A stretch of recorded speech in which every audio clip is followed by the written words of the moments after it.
So, dito din sa kaninang pinaglutuan ko, ano ako ng, so, lagay ulit tayo ng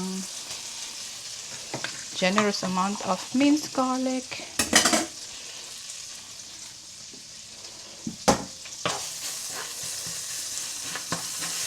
Yan. Tapos, balik natin tong pinarest ko na meat.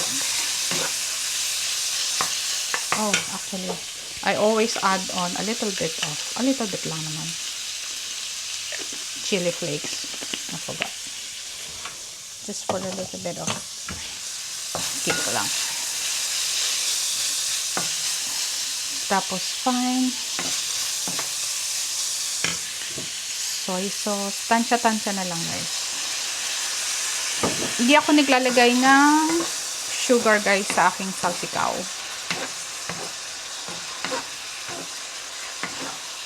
And this is almost done. Then let's just add on our garlic flakes. And this is it. All done.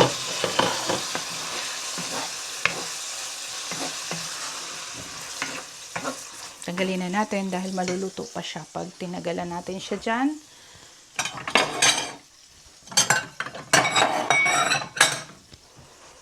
So, ililipat na natin siya sa, I don't know if kaya ko. Hindi kaya, guys. Let's use this.